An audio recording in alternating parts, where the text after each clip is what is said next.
بهای امریکا به وضع آزادی‌های دینی در تاجیکستان تغییر نکرده است و واشنگتن بار دیگر دوشنبه را برای رعایت نکردن حقوق مذهبی شهروندان تنقید کرد. تاجیکستان از سال 2016 در روی خط کشورهای مایه نگرانی خاص وزارت امور خارجه امریکا قرار دارد. مقامات تاجیکستان با چنین ارزیابی راضی نیستند و میگویند بهاگذاری امریکا واقعیت را انعکاس نمی‌کند. گزارش نوی وزارت کارهای خارجه امریکا درباره وضع آزادی‌های مذهبی در جهان روز 10 ایون نشر شد. در گزارش دپارتمنت دولتی آمریکا آمده است در تاجیکستان شهروندان برای پوشیدن حجاب یا ماندن ریش اذیت می‌شوند و دولت اشتراک زنان و نابالغان را در مراسم‌های دینی محدود کرده است.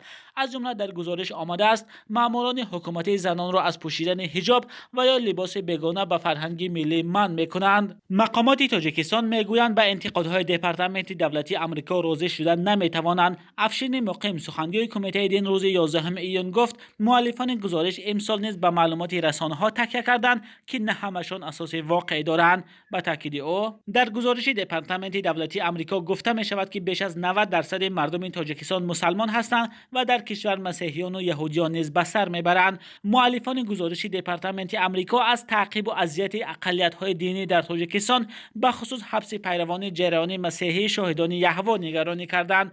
در گزارش نام شمیل حکیموف پیرو شاهدان یهوه را ذکر کردند که سال گذشته در خوجند با گناه برانگیختن کینه عداوت ملی و مذهبی به 7 سال زندان محکوم شد.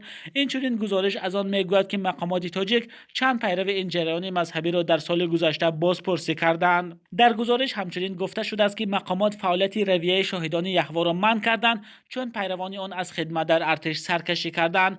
در گزارش از قبل پایگاه فارم 18 گفته می شود که در شهرهای خوجند و کانیبادام به ضد پیروان رویه شاهدان یهوه ریدهای پلیس صورت گرفته تلفن و شناسنامه‌های آنها مصادره شده است. بار اول نیست که دپارتمنت دولتی آمریکا مقامات تاجیک را برای آزار نمایندگان اقلیت‌های دینی تنقید می‌کند. مقامات تاجیکستان در پاسخ به این انتقادها گفتند رویه شاهدان یهوه با قرار دادگاه منع شده است.